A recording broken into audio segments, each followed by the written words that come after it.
नमस्कार दोस्तों, बहुत बहुत स्वागत है आप सबका डेली न्यूज़ के अंदर।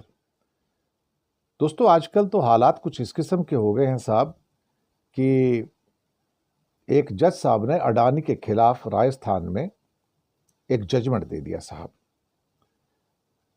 अडानी के खिलाफ, और कहा कि 1400 करोड़ रुपए से अधिक की परिवहन लागत की एक मुद्दा था और उनका कहना था कि ये गलत है। जी हाँ, बिल्कुल गलत है। और ना केवल गलत बल्कि उसके ऊपर आपत्ति भी जताई और कहा कि इसकी तो जांच होनी चाहिए थी पूरी की पूरी, कि यहाँ से उन्होंने जो लागत वसूलनी चाहिए थी, उन्होंने 1400 करोड़ रुपए से अधिक की लागत वसूली है। तो अडानी की बेईमानी को जयपुर के जज ने पकड़ा और जजमेंट दे दिया साहब। लेकिन अब मोदी और शाह कैसे बर्दाश्त कर ले कि हिंदुस्तान में कोई जज इतनी हिम्मत कर ले कि वो अडानी के खिलाफ जजमेंट दे दे। अरे चंद्रचूड़ में हिम्मत नहीं पड़ी, जो चीफ जस्टिस ऑफ इंडिया थी, कि अडानी के खिलाफ चले जाएं। हिंदुस्तान के किसी जज की हिम्मत नहीं है साहब जो अडानी के खिलाफ चले जाएं। हिंदुस्तान के किसी पुलिस स्टेशन की हिम्मत नहीं कि अडानी के खिलाफ एफआईआर दर्ज कर ले। हिंदुस्तान की किसी अथॉरिटी में हिम्मत नहीं कि अडानी को समन दे दे साहब। कि मैं आपका एक स्टेटमेंट लेना चाहता हूं। अडानी साहब तो इस देश के राष्ट्रपिता हैं, वो इस देश के खुदा हैं, वो इस देश के भगवान हैं। आप उन्हें टच नहीं कर सकते।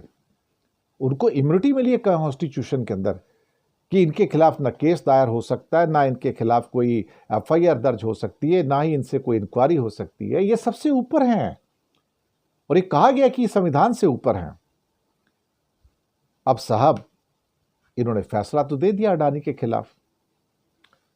अचानक से सरकार का आदेश आता है और ये जज साहब जो हैं दिनेश कुमार गुप्ता, इनको उनके पद से हटा दिया जाता है और उनको ट्रांसफर कर दिया जाता है पलों में।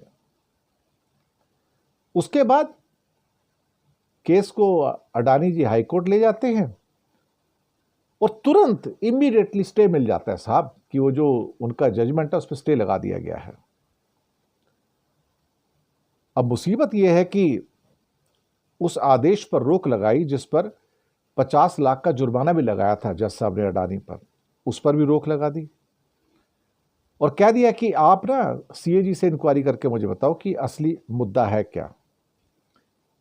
और जज दिनेश कुमार गुप्ता को आदेश मिला, ऊपर दिल्ली से आदेश आ गया कि इसको हटा दो, उसको हटा दिया गया। मकसद क्या है और मतलब क्या है अभी भी आप नहीं समझे।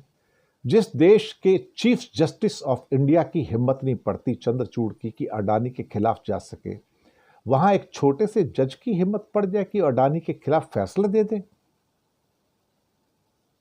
ट्रांसफर भी हो गया और अंदर उनकी इंक्वायरी भी स्टार्ट हो गई होगी अंदर से, और उनको तंग करने का सिलसिला भी स्टार्ट हो गया होगा कि तुमने हिंदुस्तान के खुदा को, भगवान को टच कैसे किया तुमने। और देखो हाईकोर्ट, देखो ना कितनी वफादार है साहब। तुरंत उस छोटे जज के नियम पर जो थे, जजमेंट पे रोक लगा दी एकदम से साहब।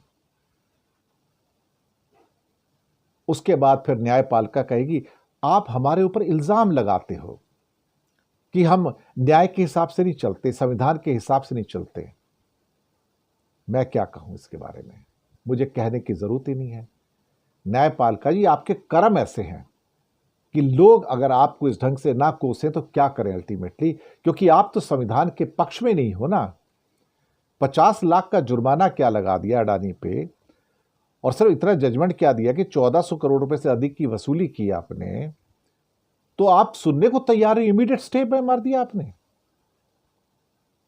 That is India for you.